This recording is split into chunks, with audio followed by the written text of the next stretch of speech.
Sometimes I'm concerned about how my mind works. I'm not proud of this, and normally I would not be sharing this with you, my listener, but this is One Dimitri Radio, and I am the host, and you are the listener, and you're expecting a certain degree of honesty and transparency, and so here goes. The San Bernardino shootings, the crazy jihadists, the militant Islamic jihadists, who were just, jihadists, I should say, who were, killed all these people, and then they ended up dying and all that. And thank God, I hope they rot in hell. When I started reading about all of this stuff and all the guns that they had and pipe bombs, I thought, well, okay, this is horrible, obviously. You feel terrible for the victims. I mean, all the standard, normal human stuff. But then here's where I went off the rails. I could not help but think, and I'm not proud of this, but I just can't help but think this way. I couldn't help but think to myself, man, these jihadists are really old school. They're using, Kalashnikovs or pipe bombs and, SUVs. And, this is 2016 and they're still, it's like, really? And one thing that I had thought of from time to time is why on earth, at first, thank God that they don't do this, but God, why on earth don't they use drones? Terrorists, here in America especially, why aren't they using drones? That could be like their own little mini Air Force. These jihadists could get drones. I imagine they're simple enough to fly around and all that. They could arm them with little bombs or little guns, or, I'm certainly not a technical guy, but God, it can't be that hard. And why aren't they using those? Because you can operate them from a remote distance. I mean, they're virtually, unstoppable. I can't imagine, they probably wouldn't even appear on any radar screen. And I couldn't understand to this day why they don't do, I'm glad they don't, but why don't they do stuff like that, using, software and apps and, smartphones and just somehow incorporating all of that stuff into their terrorism. I don't understand how jihadists think. Thank God, I guess. But that's how I think. And then I didn't think anything else of it for a while. And then out of the blue, and frankly, I don't remember now. I think it was on Twitter. I'm on Twitter a lot. I'm on Facebook a lot. And somehow I get connected with this guy, Thomas Banks. Never heard of him, but he's an author, a new author, and he wrote a novel. I know. It's a novel, which means it's like not real. But I thought to myself, the title of this thing, Indefensible, and he was writing about how essentially you could have these, I'm giving a thumbnail version of this, how you could have drones, if you're a terrorist, and using other high-tech stuff like, apps and this, that, and the other, how you could use that to terrorize a citizenry, in this case, like Americans. And I thought to myself, my God, this guy thinks like I do. But again, this is a news show. We talk about current affairs, and that guy wrote a novel, and it's like, I don't care about made-up characters. I care about real people and real ideas. And so I reached out to him, and I said, I got a proposition for you. If you would be willing to talk with us about the real life part of this, how drones now or in the very near future can be used in these ways and other ways and all this software, this guy's also a software expert, then it would make a whole lot of sense for this show. And at the end of the show, you'd be more than welcome to plug shamelessly Indefensible and, where can people find it and this, that, and the other. But I was actually much more interested in this guy, the author, than I was in his book. And I said, look, if you're willing to do this, I'm interested because this is actually how I think. And he said, all right, fine. Give me a call. I'm in Southern California, and let's do it. All right, so great. So let me tell you about this guy, Thomas Banks. He's been a 30-year business professional. He's got experience in software design. This guy's a high-tech guy, and mobile gaming, and he's got a pilot's license, a multi-engine rated private pilot with over 1,800 hours in the cockpit. I mean, the guy knows his stuff. He's a high-tech guy. He understands flying. He understands software. He understands, apparently, the terrorist mind.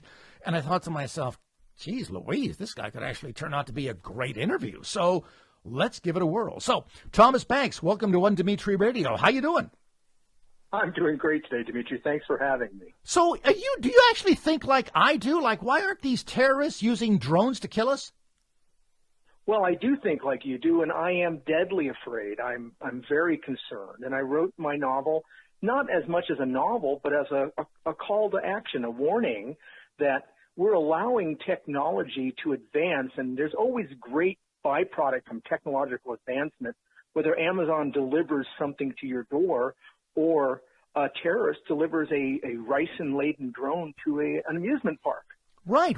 And that ricin, I learned about ricin because I watched Breaking Bad, and at the end of Breaking Bad, right. Spoiler alert, Walter White uses ricin to poison that bitch, and thank God that she's dead, and what a miserable death it was. So I found out that was like a really bad poison. He had hidden it behind one of the plugs in his house there in New Mexico. But tell me, first, let's get a big picture thing. You're a pilot. Explain in terms so simple that even I can understand them. What exactly is a drone that you and I can buy here in America? A drone is think about a radio-controlled airplane on steroids intellectually. In the old, a friend of mine, a radio-controlled airplane pilot, says, drones have given us a bad name because you used to have skill to fly model airplanes. Now drones are fully automated and computer-controlled and GPS navigated, and all you have to do is press a button, tap a point on a map, and the drone will do everything you tell it to do autonomously. Stephen Hawking said last August, the thing that society, that he fears most is autonomous weapon systems, which will become the Kalashnikov of the 21st century. And that's what micro drones represent. We're not talking these big drones that the Air Force uses. We're talking the DIJ drones you can buy at Best Buy and Walmart. And well, I don't know. Oh, slow down. I'm not a pilot guy. I don't understand even what you just said there. Paint a picture for me with your words. I mean, my gosh, you're an author. You can do this. So how big are we talking how big is this drone? Is it like one propeller? Is it like a glorified helicopter with 2 propellers or 4 propellers? But paint a picture of me. What are we looking at here on radio? Well, the average drone looks like a big bug. Usually has 4 rotors on it, and those rotors provide the energy for lifting it into the air, and those rotors provide the variable action to control the direction of the drone, and they're all computer controlled. It isn't controlled usually by hand controls. It's controlled by giving the drone instructions, and then the drone takes off by itself. Even the least expensive drone you can buy, if after a while when it gets close to its battery exhaustion point, will turn around and automatically come back and land right in front of you through no action of your own. This is how intelligent these are. These drones will now even follow you and take pictures of you while you're on vacation or taking a hike, all autonomously through this GPS-controlled electronic leash, if you will. These machines are totally independent of any requirement for skill on the part of the operator, and that is frightening. Wow. How big are these things? They're anywhere from 15 to 20 inches in diameter, and they weigh a couple of pounds, and they can travel at 30 to 40 miles an hour for, depending on how big the battery is, for 20 to 60 minutes. And they can carry a pound of payload.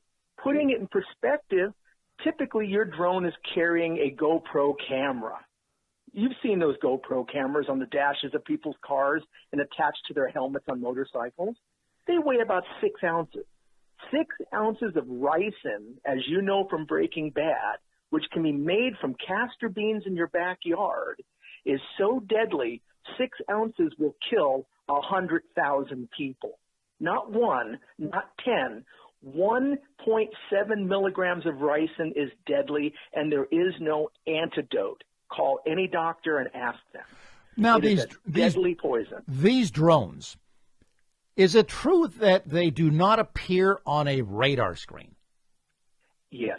As a pilot, I will tell you that there's radar services that are provided by the Federal Aviation Administration that monitor airplanes and keep track of us by sending radio waves into the sky, and it bounces back and they see reflection.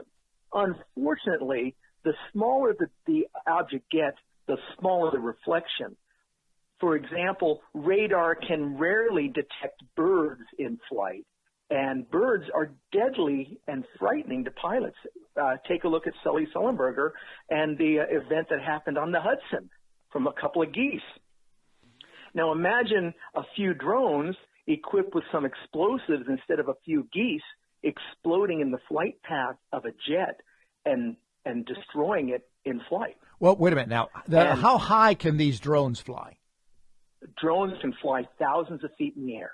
Seriously? And seriously. But when you're around an airport where most airplanes are navigating at 1,000 feet or less, taking off and landing, and when they're on final approach, if a squadron of drones, say a half a dozen drones, appeared on the final approach at LaGuardia or at Newark and exploded in front of the aircraft or on impact, that airplane is going to be destroyed.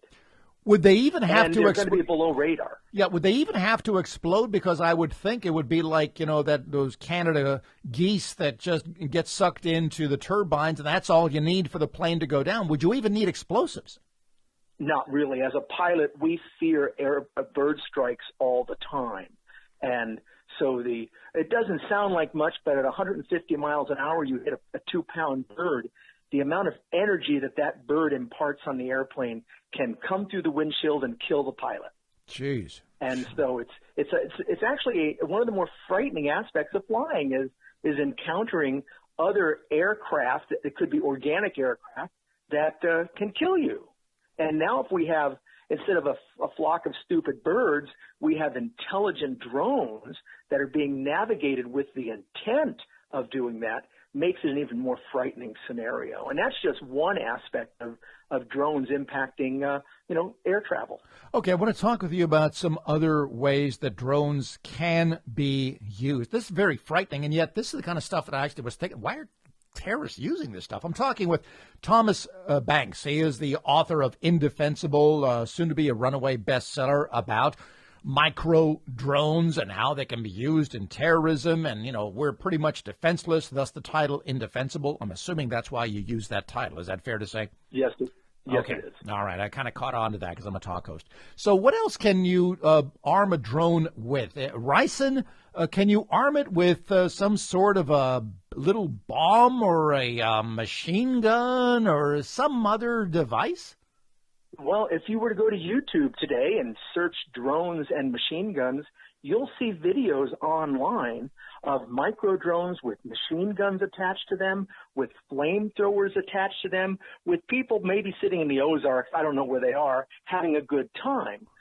But a half a pound of C4 and another pound of steel ball bearings on one drone may not seem terribly deadly, but imagine for a moment that the jihadists are transporting their individual drones in the back of their blue soccer mom minivan, and they all park 15 miles away from ground zero, and you have 10 of these guys that do that.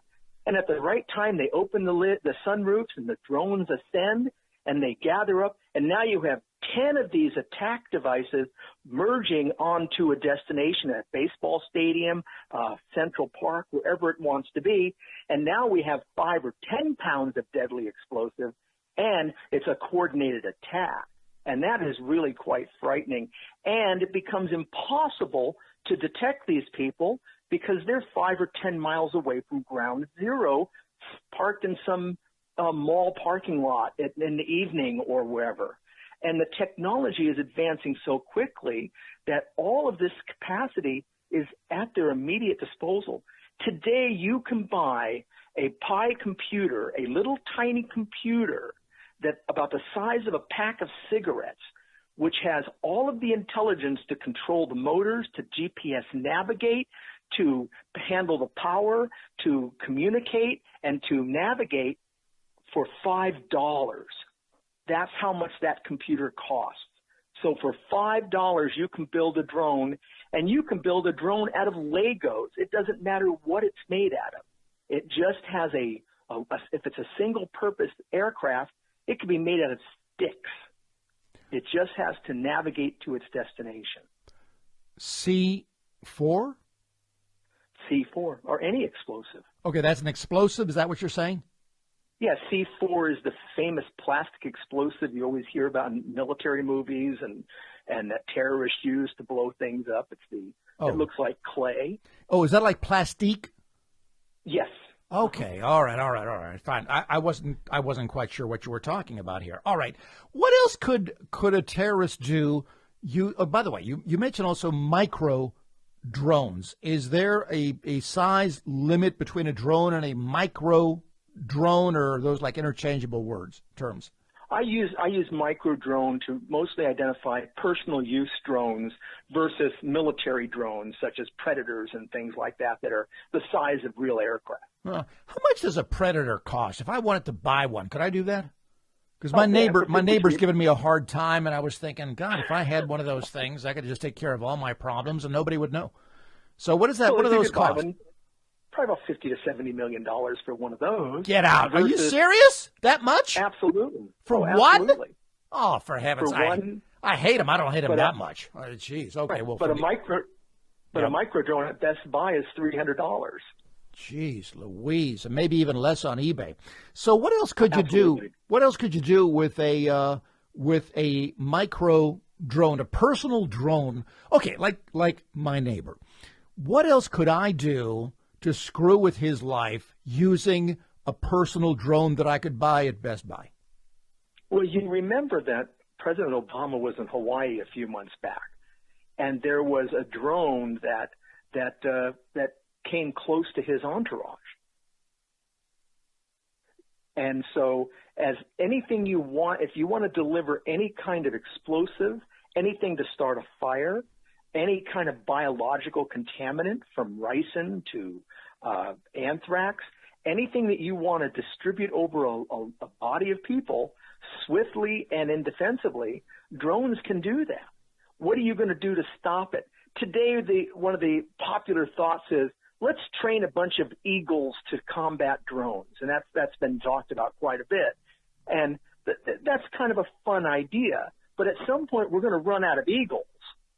And then, of course, the environmentalists are going to step up and stop that one. Well, here's the problem. You don't use eagles. What you do is you use Canada geese. There are thousands of them that can crap all over the drones. Problem solved. You're just using the wrong type of waterfowl. That's all we're talking about here. There all right. You go. So if let's say I'm a pyromaniac. Oh, you're in Southern California. You got fires there all the time. I'm a pyromaniac. I really get off on watching flames, fires, and whatever. So I could go to Best Buy, get a drone, and equip it with gasoline and a lighter of some sort, fly it into a national park where it hasn't rained in 6 years or whatever, and I could start one king hell of a forest fire. Is that what you're saying? Absolutely. Attach a road flare to it and an igniter, and you have a fire-creating device that is totally indefendable. And you'd never even know it was there until after the fire started.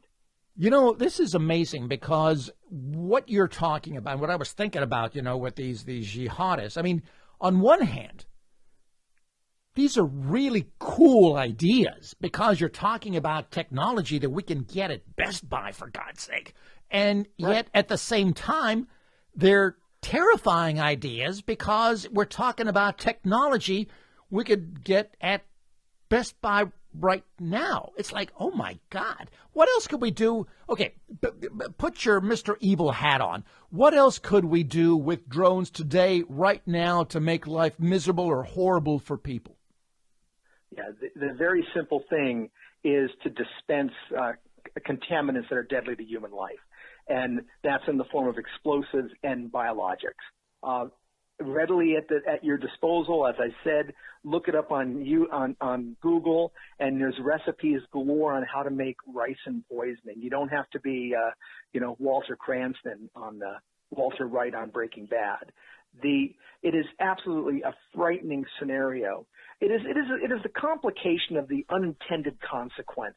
When cell phones were invented years ago, when we all thought about how wonderful this would make life, Did you really ever think that people would die because of cell phones while they're texting on the freeway? That the unintended consequence was people are going to die doing this.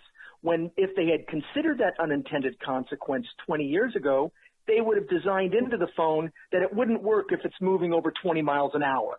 But no one considered that as a risk factor, so it wasn't designed in originally. Now it becomes a legal issue. Dimitri, if you're found texting, we're going to give you a ticket. And if you're texting, you could crash and die and kill other people. So drone technology has the same complication of unintended consequences.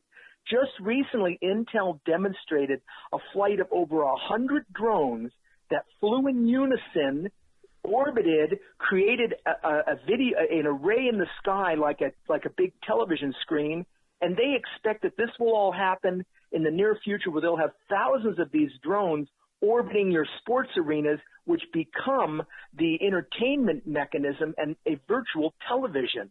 Well, this is really neat technology, but if it gets co-opted by a hostile force, now they have technology that is absolutely frightening. And we have rights in America, and I'm pro our Bill of Rights, but we have a right to guns because it's articulated in the Constitution. We don't have a right to drones because that's not talked about in the Constitution. What we have is a privilege. And I fear that we're going to wake up some morning and say, what in the hell just happened? We are now blindsided by an attack of 500 drones in 10 different cities by 50 jihadists that no one even knows where they are. 2 insignificant people destroyed the lives of a bunch of people in San Bernardino, a place that nobody knows except for those of us who live in California and those of you who have heard about it on TV and radio. Why aren't jihadists using drones now? I think they are. There have been dramatic reports of near misses, over 40 in the last 6 to 8 months in England and America, of drones coming close to airplanes. That's a lot of near misses, and I believe that it's not unlikely that some of these are practice sessions. Talking with Thomas, I'm sorry, go ahead, then I'll remind the listeners who I'm talking to. Go ahead. No, it's just hard for me to believe that there are just really 40 stupid people out there trying to, blatantly just wandering into aircraft flight paths. So I think that there is a possibility that these are being investigated by terrorists. They're being used by criminals to bring drugs and guns into prisons. Drug lords are using them to move drugs across the border. There are a lot of applications for these little innocuous devices, other than just taking beautiful pictures and helping the movie industry. Well, talking with Thomas Banks, he's the author of Indefensible. It's a novel, but it's based on real life, gee whiz science that is, that we can all do right now. Everything that you just said to me, I could pretty much do right now by going to Best Buy and to Lowe's or Sam's Club or something like that. And if I had a really good lawyer and if I had a backbone, which I don't, I could actually do any one of these things. Is that right? Absolutely.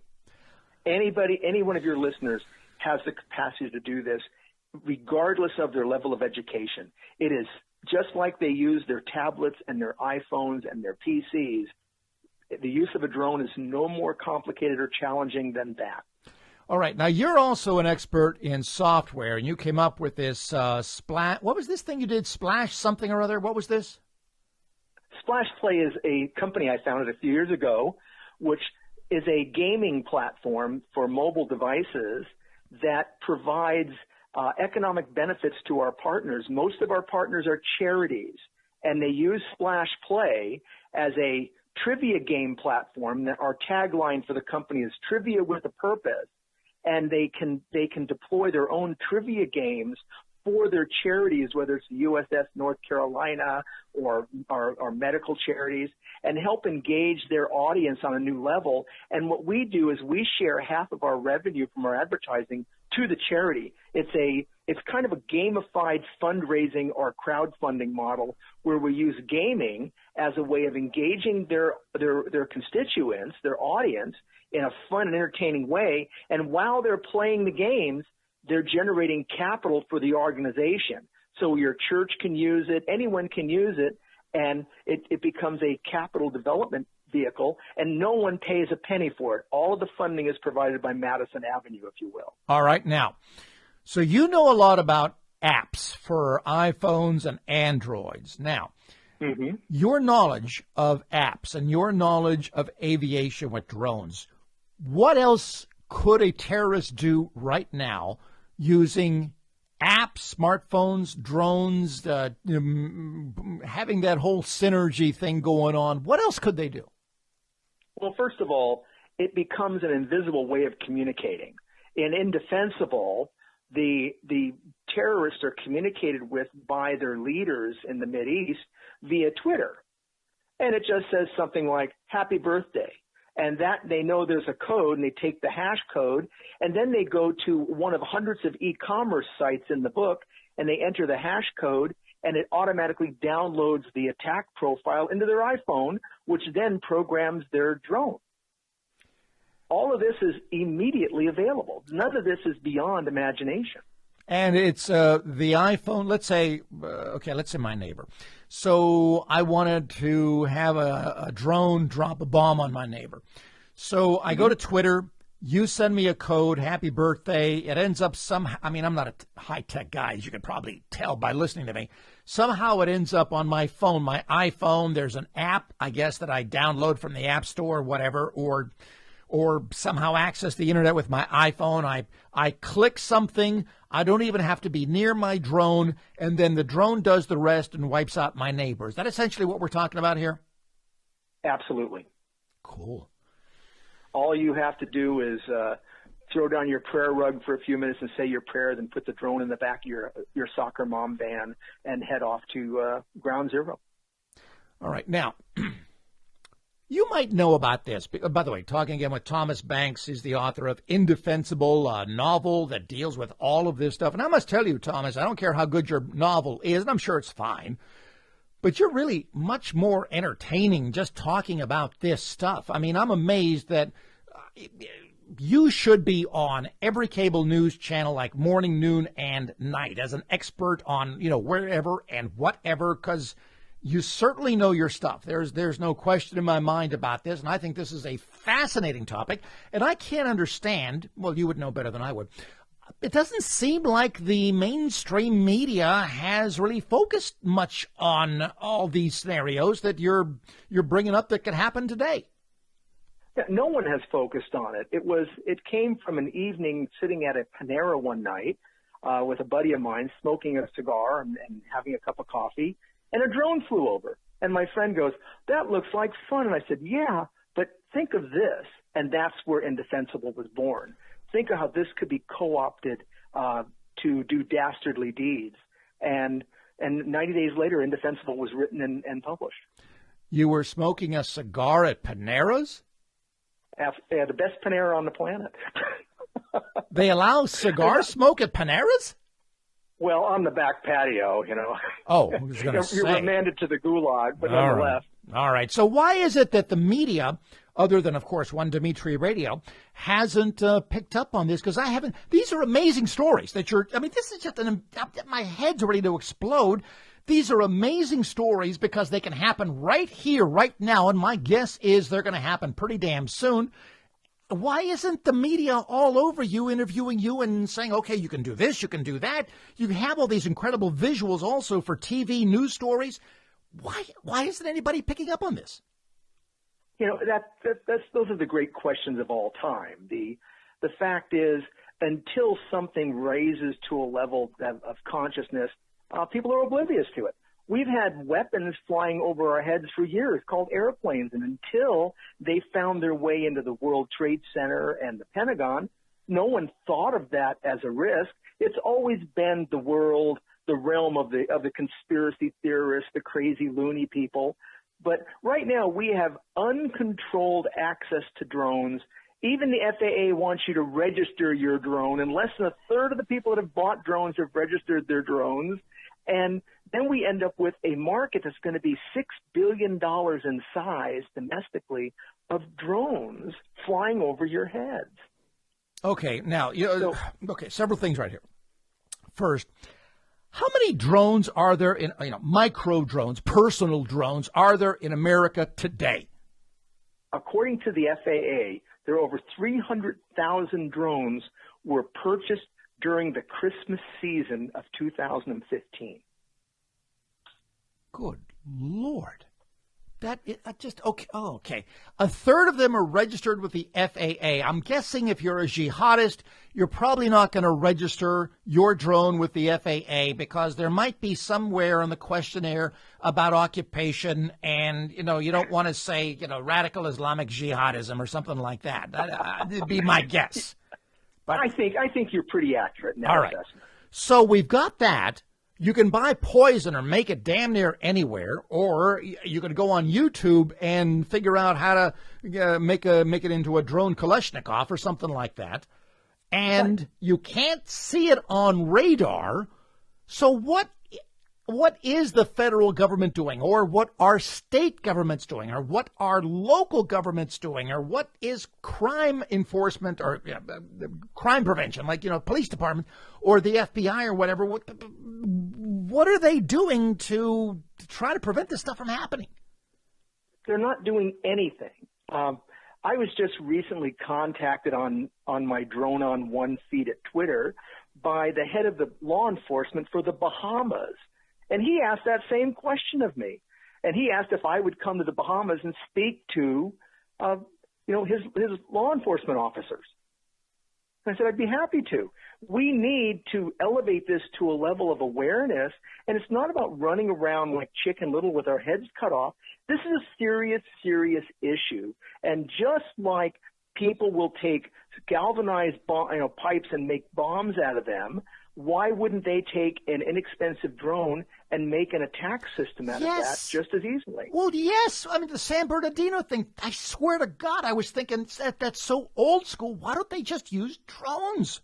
Plus, they don't even have to be there. They increase their chances of not getting killed, in a shootout or whatever. The drones are remote. You could send it it's like any terrorist could have his own little Air Force, right? You're absolutely right. And so if you have 10 terrorists with 10 drones, that's 100 drones that could be deployed to 10 different targets at the same time, and it's indefensible. Maybe you can pull out a shotgun and knock one down, but what will happen is it'll explode there, and it'll deploy whatever heinous contaminant is carrying right there. So they don't even care if they get to the target. God, you're fascinating. Now, I originally when we started talking, I said it may be about a 30-minute interview, but we've barely touched the surface. You're fascinating. Could we hold you over for another 20 or 30 or so minutes? I know you're a busy guy. Believe me, I absolutely get that. But if there's some way we could hold you over for at least a little bit longer with this interview, I think my listeners would really, really appreciate it, and thereby increase your chances of getting more book sales for your novel, your soon-to-be bestseller, Indefensible. So can we hold you over for a bit here, Thomas Banks? I'd be happy to, Dimitri. All right. Now, Pittsburgh, you may not know this, but Pittsburgh, right outside of Pittsburgh, that's called Newcastle. It's like the fireworks capital of the world. Zambelli, and there are some other ones that I keep forgetting their names, are fireworks companies, big deal fireworks companies, either in America or China or Italy or wherever they do fireworks in a really, really big way. Have they figured out how to incorporate drones using their type of explosives, fireworks, to make even greater fireworks? Yeah, what you're going to see instead of fireworks, it'll be a light show. So imagine 1,000 drones that are flying in a coordinated pattern that are blinking colored lights, and they'll look like fireworks, but they're not disposable. They're reusable over and over again. And that's exactly what Intel is moving toward with their own initiative for drone capability. What do you mean Intel? You lost me. What does that mean? Intel, the company Intel, the computer chip manufacturer. Yeah. Where it says Intel inside your computer, the microprocessor company. Yeah. I'm not a high-tech guy. I don't understand where you're going with this. Keep it simple for me. Well, Intel is one of the nation's leading microprocessor manufacturers in the world, and they have developed a microprocessor-based control system for drones to create a fully networked, integrated swarm of thousands of drones that operate autonomously and perform whatever task you give it, whether it flies up in the sky and spells the word happy birthday by turning lights on, or does maneuvers like the Blue Angels, creating streaks of lights and looking like a firework display. The technology can do all of that from an entertainment standpoint. Now you just take that same technology and give it a bad agenda. Now you have a weapon system. Jeez Louise. The reason that I brought up fireworks is because it's so close to real bombs, you know, the gunpowder, whatever they use to make the explosions. And I was just, again, thinking out loud, would it make sense for a fireworks company, instead of having all these big cannon kind of things on barges in our rivers or, you know, set up somewhere for a fireworks display, if they could incorporate drones in their fireworks presentations, the idea being that, well, you know, we've got these drones, we can, you know, arm them with fireworks, and then, you know, how much of a leap is it going to be to arm them with bombs someday? So you don't know offhand if any firework companies are doing that, do you? I know of no firework company doing that. The last use of fireworks that was interesting was the Boston Marathon. Remember, with the pressure cookers and the fireworks that were used to ruin a lot of people's lives. Fireworks? Yeah, that's what the explosives were that the Sarnoff brothers used in their explosions at the Boston Marathon. Jesus, this is absolutely unbelievable. And pressure cookers that you buy at Costco. Jeez Louise. All right, now Thomas, question: if you're okay, I've got a news background. Worked written for a newspaper, the Pittsburgh Tribune Review, for many years, journalism, radio, TV, the whole nine yards. And anytime anyone makes any kind of a statement about whatever, a good reporter has to go to the other side or the other sides and say, okay, Joe Blow is making a statement about X, and this affects you, so you tell me, you know, if you want to make any sort of a comment. So my question to you, Thomas Banks, author of Indefensible, is this. Have you reached out to the FBI, to the FAA, to other law enforcement and government entities saying, hey, people, you've got to be aware of this. I can, you know, help you or do whatever. Have you done anything like that? I do that actively, and I actually have not been successful at getting any attention. Give me an example, like the FBI. Yeah, I've reached out to them. I've reached out to Homeland Security. How did you? Slow down. FBI, very simple. Walk me through this. How did Thomas Banks, the author of Indefensible, buy the novel, how did he reach out to the FBI? Because this is I'm stunned listening to you. I'm absolutely stunned. I believe every word you're saying. It's just a question of time until this shit hits the fan. And so tell me what exactly you did to reach out to the FBI and what happened. I've done everything from leaving posts on their Facebook account to sending emails to their public service people, and have not heard anything in response. Have you considered writing a personal letter to Comey, the head of the FBI? You know, I have not. And, you know, I'm going to do that today, as a matter of fact. I think that's a great recommendation. Because, you know, when you do a personal letter to the head of an agency, first, they don't get too many personal letters anymore. So whether it's the FBI or the FAA or the, you know, NSA or whatever, you're a writer, for God's sake. You know all the thing about, you know, paper and all this, you know, writing stuff and envelopes and stamps and all that stuff. That might get their attention because not too many people do this anymore. And you'd be going right to the head of these different agencies. You might actually get their attention doing it that way. So, all right. I think that's a great idea. Of course it is. Why else would I have brought it up? Okay, what about any politicians? Are there any heroic politicians out there who are going, you know, my God, you're actually bringing up a very good point here. I'm going to do something in Congress or the state legislature, whatever it happens to be.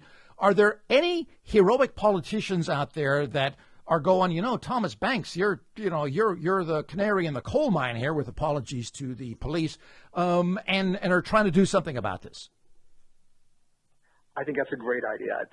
It's a matter of who, out of the 435 congressmen, just finding the one that will listen. Okay, but the question is, have you reached out to any of the 435 in the House or the 100 in the Senate? I have not. No, okay, I have not. Send a letter to each one. But it's not hard to do. I mean, this kind of stuff can actually be. I mean, it's like, God, I can't believe I'm having this conversation with you, and it's like the rest of the world is going like, we don't care, and I'm going, this thing could happen tomorrow. Some jihadist is going to go, why don't we just use drones and kill all these infidels? It could happen tomorrow. And it's going to. And no one's like responding except me. I'm losing my mind here, and I'm like the only, and you, of course. So, please consider sending out letters to these people and use your writing skills and say, hey, you got to take a look at this. This stuff is likely to happen. Now, has it happened in foreign countries? In terms of use of micro drones for that activity? Yes. None have been reported other than near misses with airlines into England. Okay, you're a pilot, so here's something that there may actually be a connection to this, and this also amazes me. I've been reading stories about these red laser light thingies where if you point them in a certain way, you can blind someone, and I've read that around airports that there are some people who have used these to somehow try to blind pilots, who are flying these planes, landing these planes, or taking off, or whatever they're doing, and using these red laser thingies. Is it possible that you could arm a drone with this red laser light thingy and blind the pilots too?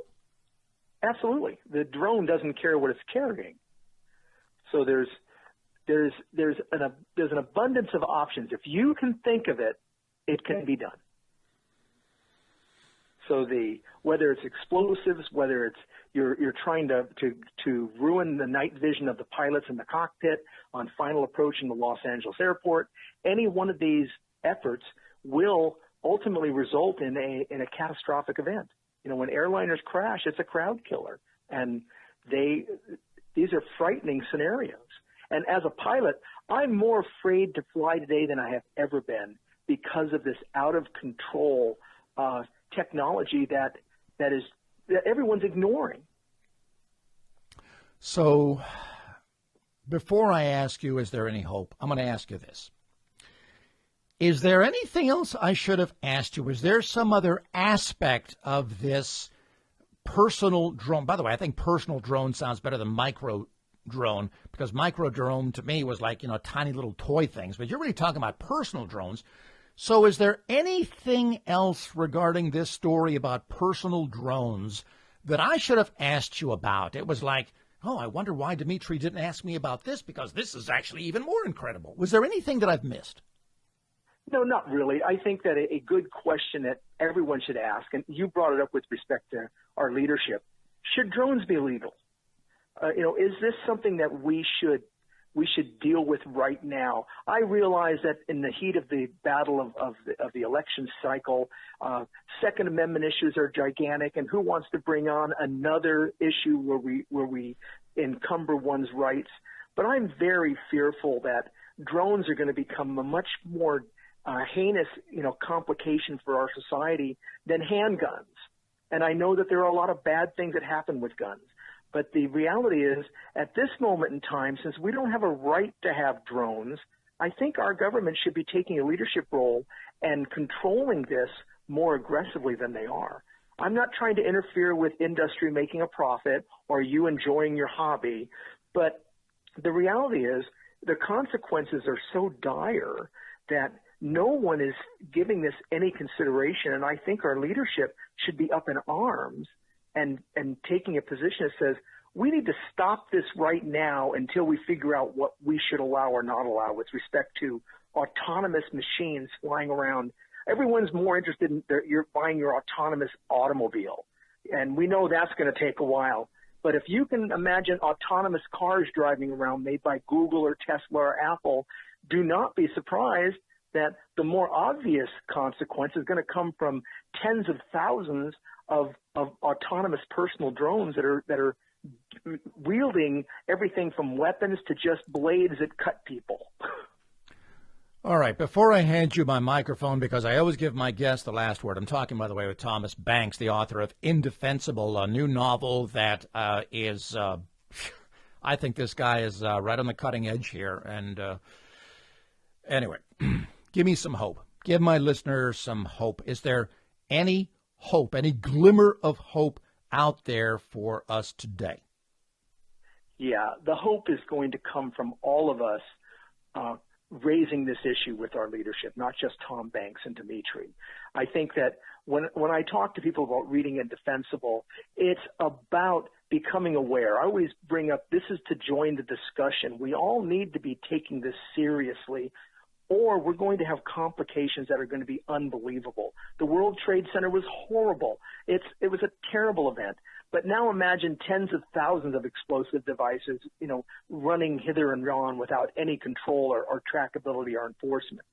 I think that we all need to be in the discussion. One way to get in the discussion is read Indefensible. Everyone that reads it, they give me the same feedback. I can't sleep at night now, because you've scared the hell out of me. And so we're telling people, read Indefensible, get into the discussion, get your leadership aware of this. Let's stop this now rather than trying to clean it up later.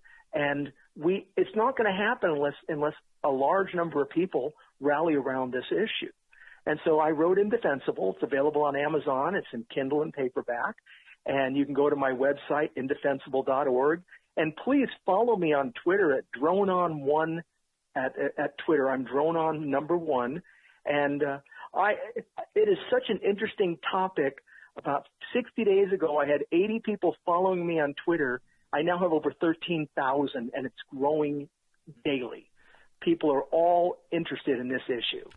That's how you and I met. Yeah, okay. So you didn't buy just a lot of Twitter names from some girl on Twitter who says, hey, not at all. Okay. Now, not at all. Every one of my followers came organically. All right, great. Now, before I hand you my microphone, so you can have the last word. I always give my guests the last word. What I'm going to ask you, I'm going to ask you a couple of things, Thomas. I absolutely believe that you are right. You're prophetic, that this stuff is going to happen. And then when it does, and it's sooner than later.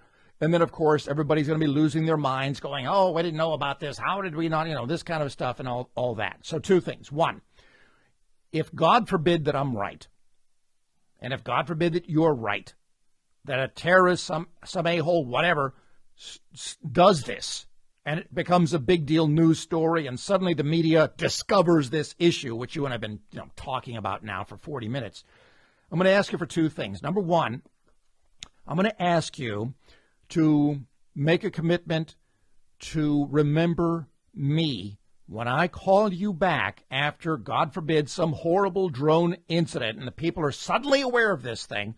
I want you to remember one Dimitri Radio, Dimitri, the lovable libertarian, who talked to you first about this and who got it, who absolutely understood what you were really saying, so that when you're getting media inquiries from the New York Times and CBS and CNN and all the rest, you're still going to make time for us here at One Dimitri Radio. Could I have your commitment to do that if, God forbid, this stuff actually does happen? I hold my hand to God at this moment, and I promise you that you will be treated with the utmost respect and given priority. Are you an atheist? I am not. Whew. Okay, I had to check, because otherwise it would be like a meaningless promise. And the second thing is this. When you send these letters to the head of the FBI, the head of the FAA, to each individual member of Congress, 535 of them, I mean, again, it's going to be easy enough to do and just change their names and all that. Sure. I'm going to ask you to do one other thing, and that is, would you mind, if you'd rather not, I can understand why you'd rather not, but I think this would be like very cool for me to someday show the world, hey, if you could include in that letter, this warning letter to all these people, sign your name and, I'm the author of Indefensible, blah, blah, blah. Could you just do a little CC Dimitri Vasilars? Absolutely. All right. If you could do that, you've got my mailing address in McMurray in Pennsylvania and all that. So if you could do that, that would be very cool. But I think if there's any hope that we, I mean, mostly you, of course, can get the people in power to understand what you and I have been talking about here, It would be a personal letter, a private letter, paper and envelope and a stamp delivered to the head of the FBI, the head of the FAA, each member of Congress, a letter they can hold in their hands and go, this actually makes sense. This is amazing, that kind of a thing. I think if there is any hope here, I think this might be the way to do it. So, Thomas Banks, go ahead.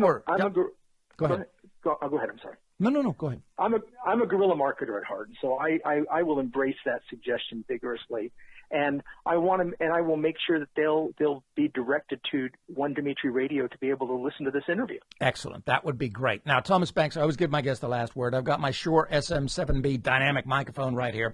I'm going to hand it to you, and you get to speak directly to my listeners here at One Dimitri Radio, and you are free to repeat key points, bring up new points, and also promote shamelessly, anything you want, whether it's the book Indefensible, the website, the software, the app for the phones, or your speaking engagements, any, social media, anything at all. So Thomas Banks, author of Indefensible, my microphone is yours. Thank you, Dimitri, and I want to thank your audience for bearing with me today. I wrote Indefensible because something needs to be done with respect to technology, and it's advancing, which is a wonderful thing. It has great benefits to society, but we need to be aware of what the consequences are. The use of personal drones or micro drones, potentially laden with explosives and biological contaminants, is a very real threat. I encourage you to read my novel Indefensible by Thomas Banks, available at Amazon and Kindle and paperback. Go to my website at indefensible.org. Please join me at Twitter at DroneOn1. That's drone on and the number 1, and get into the discussion and help get people more aware of what's going on. Call your congressmen, call your leadership, get them aware of this as well. Indefensible is very likely going to be a movie in the not too distant future. So I hope you'll be able to make that announcement with you, Dimitri. The objective today for me was to have an opportunity to chat with you about what Indefensible was written for. It's meant to be a call to arms, a harbinger. One reviewer referred to Indefensible as the next 1984 or Brave New World. I was humbled by that review. I don't want that to be the case. I want us to get ahead of this risk and make changes that need to be made, and to do so quickly and efficiently. So join me if you will. Read my novel. It's only $4.99 on Kindle, so it's not an expensive novel. And join me at my website, and you'll be hearing announcements of various online tours that I'll be doing and readings and such. So we're very excited about that. And I look forward to being available to you anytime, Dimitri. If you need anything from me, I'm happily committed to supporting you, since you've been so gracious with me. God, you've been a great guest, honest to God. And this topic is like mind-blowing. It's like you actually think like I think. This is like scary stuff. So it's going to be a film pretty soon. Okay. Okay. One more request. Cameo. I'd like a little cameo speaking part, if you would. I'm already a member of After SAGs or SAG After, whatever the hell it's called. So a little cameo for Dimitri, and speaking part. Doesn't have to be a lot of words, just a few that I can say, and I think that would work out pretty well. So keep that in mind too, okay, Thomas? If I have any right to make any decisions as an author of the book with respect to the movie, you have my commitment that I will get you a speaking part. Thank you.